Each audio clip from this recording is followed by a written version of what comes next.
This is the Valley Today. We begin with new information this morning on an Amber Alert issued from the Twin Cities. The subject, a Minnesota Amber Alert, has been found safe, and the kidnapping suspect now in custody. Police say 30-year-old Shannon Ingram is the boy's father, but does not have custody. He took the child from a home in Apple Valley yesterday. He was suspected of kidnapping 2-year-old Yusuf Ingram. The child was found safe this morning in North Minneapolis. Cell phone alerts did go out across the entire state and region. You might have noticed one. Now, in order to track down Ingram and the child, those alerts were sent out. You might even recall that the suspect of an Amber Alert out of the state of Virginia earlier this month was tracked down and arrested in Dickinson, North Dakota. A high alert at the Cass County Jail as Fargo police investigating why a burglary suspect's backpack was not searched before he was brought in. The Red River Bomb Squad was called to the jail yesterday afternoon after a suspicious device was found on a man who was being processed by the jailers. The Cass County Sheriff's Office says possible explosives were found in the backpack of 66-year-old Leonard Boudreau Jr. A bomb-trained K-9 and the bomb squad were called in, and the device was later deactivated and destroyed. Boudreau is now facing charges of possession of an explosive along with burglary. 6:01 now on this Monday morning. Let's get a check of that forecast. All eyes on this evening, Summer, as we're looking at trick-or-treating. Good morning. Good morning. And we've been saying for about a week and a half, 100% chance of treats tonight, all day today, and even the next several days before some big changes Thursday into Friday. And we've gone ahead and called a first alert weather day for Friday. Details on that a little later. But right now, as you're getting ready to head outside on this Monday morning, might need the jacket over the Halloween costume for those kiddos. Temperatures are in the 30s to some low 40s. 35 right now in Fargo, 33 in Grand Forks, 37 Bemidji and Detroit Lakes. We have warmer conditions in Jamestown and Devils Lake, 41 in Jamestown, 44 in Devils Lake respectively. Mostly clear skies for now, but we will see some increasing clouds throughout the day. So right now, might just have a few thin high-level clouds in your location, but more of those clouds are off to the west and will be moving into our neck of the woods into this afternoon. Even more cloud cover out in Montana, even a few sprinkles as well. We'll stay dry here. For this afternoon in Fargo, in and out of clouds into the afternoon hours, but check out our temperatures. By 4 p.m. soaring into the 60s with a south-southwesterly breeze sustained in the teens with some gusts around 20 miles per hour or so. Not enough to blow off the wig and blow it down the street for those trick-or-treaters, but we're going to see temperatures in Grand Forks as well into the 60s. Here in Fargo, let's see. Partly cloudy skies, temperature of 64 degrees with a bit of that breeze as well. A snapshot of your hometown forecast across the entire region. 59 in Roseau, Thief River Falls, and in Devils Lake by the 4 p.m. hour. 63 Devils Lake, 64 in Fargo, Wadena, and in Fergus Falls. 65 in Oaks, even warmer, 68 for Sisseton and Aberdeen. Coming up in just a little bit, I'll walk you through your hour-by-hour forecast and maybe what we can expect for that first alert weather day on Friday as well, just as a bit of a heads up. All right, in the meantime, though, we are going to enjoy today. Yes, absolutely. Okay, thank you, Summer. 6:03 right now. Police are working to ID a man whose body was pulled from the Red River in Fargo. Police were on scene just north of Main Avenue near the downtown bike path. A man who was in the area alerted police about that body. He did not want to appear on camera, but he described what he saw in detail. A dead body, sir. Yeah, he looked in a way, he's in the 40s, red hair, had headphones on. Didn't look so pretty. The body was found around 11 yesterday morning, but police are not releasing any other details so far. State troopers now releasing the names of 2 people killed in motorcycle crashes over the weekend. 38-year-old Andrew Burt of Byron, Minnesota died Saturday when he drove out of a parking lot on West Track Drive, accelerated but then lost control, hit a curb and was thrown from the bike. He passed away at the scene. Charges are being investigated against a North Dakota driver after a car-cycle crash near Winemere on Saturday. The Highway Patrol says 53-year-old Troy Green of Breckenridge was killed when a car turned in front of him on Highway 13. He was thrown from his motorcycle and then died.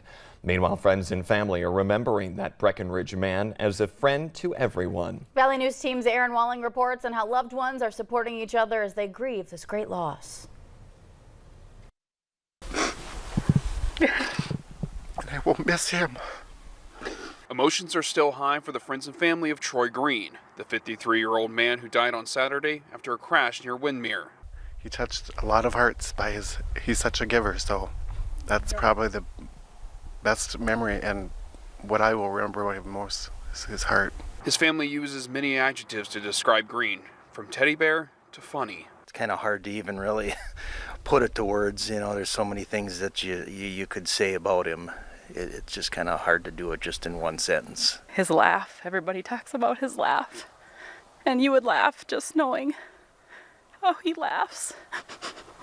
He just kind of lights up a room. They say he made an impact on so many people during his lifetime. I missed my 4 a.m. text and coffee with him. So yeah, he'll be missed beyond words, that's for sure. Friends and family also say he enjoyed helping others and was active in the community, including being an official for football and basketball. I want him to remember for who he is, the fun-loving guy that he always was. Now many of those who knew him best say it will be difficult knowing they won't see Green anymore. He definitely will be missed. I don't want to see anybody else move next door to me. In Breckenridge, Aaron Walling, Valley News Live. The driver of the car that hit Green, 41-year-old Annalou Leduco of Foreman, North Dakota, was not hurt.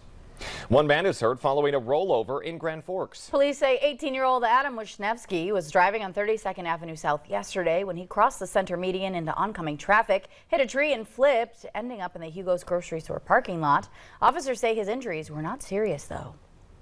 People in South Korea are mourning the deaths of more than 150 people who died in a crowd surge at a Halloween celebration. 2 Americans are among those dead. Authorities say it happened when a massive crowd tried to push through a narrow alley. It's unclear, though, what caused the crowd to surge. Witnesses say people started falling on each other like dominoes. Nearly all the victims are in their late teens or 20s. Most of them were women. More than 100 others were injured, some of them critically. Many people deserve second chances, and the West Fargo Municipal Court gets that. They're holding a Second Chances event tomorrow for people to take care of any active warrants in their city. It's from 1:30 to 3:30. Now you can check it out with the court there, and you might not even be arrested. There is still a chance, though, that you might be sentenced for a crime or issued a fine if convicted. There are approximately 1,600 active warrants currently in West Fargo. Well, so much for the joy in Halloween. A West Fargo family says all of their decorations outside their home were damaged or destroyed. Security footage shows 2 people in a front yard with them cutting the tether lines that were holding down the family's decorations. The family says it's frustrating. Very disheartening. I mean, those of us who like to decorate and celebrate Halloween, it takes a lot of time and effort to put all this stuff out, and we just like to share it with everybody. So, you know, just stop, find a hobby. O'Donnell says she's bracing for more trouble today as it is Halloween. And speaking of, children will be out and about tonight for Halloween, but that can easily get spooky, and not in a good way, if trick-or-treaters and parents are not safe. Yeah, that's for sure. The Valley Today's Jillian Trudeau joins us live with the Fargo Police Department to let us know what we can do so everyone can have a safe and fun time. Good morning, Jillian. Happy Halloween, you guys. That's right. I love spooky, scary things just as much as the next person, but we're trying to avoid it getting even scarier. So safety is priority. With me today is Lieutenant Kringley. And what does the department advise people for when they're trick-or-treating for safety? We want everybody to have a fun and safe Halloween. So just some common sense things is the kids will be out at night. So visibility is a little lower, so we advise drivers to slow down because a lot of the kids have masks. They can't see very well. The kids out there, sometimes their costumes are dark at night, so we recommend that they have something reflective maybe on their candy bag and carry a flashlight. And the kids should also go with either a parent or a trusted adult. When they go to the houses, don't go inside the houses unless they are known to the people. And then parents can check the candy. Most of the candy is good. If it's factory wrapped, no problem. If it's even somewhat suspicious, don't use the candy. Yeah, and I like that you said that you can use a reflective on your bag, so you don't even have to put it on your costume. I know it's going to be warm tonight, so not many people are going to be wearing coats. You don't have to wear that reflective vest or carry that around. You can have a glow stick, or you can put it on your bag. But what are some common mistakes that trick-or-treaters make every year? every year they assume that drivers can see them, so like if they're crossing the road, they have masks. Sometimes the people driving are going to say Halloween parties, and they have masks on too. So just slow down. There's going to be a lot more people walking around, especially the young kids. The kids aren't thinking about the cars, they're thinking about getting candy, so they're not watching for the cars. Right. And speaking of candy, the Fargo Downtown Substation will be handing out candy for trick-or-treaters today from 4 to 6 p.m. Okay, the perfect way to start out their evening as they head out. All right, Jillian Trudeau reporting live. Thank you.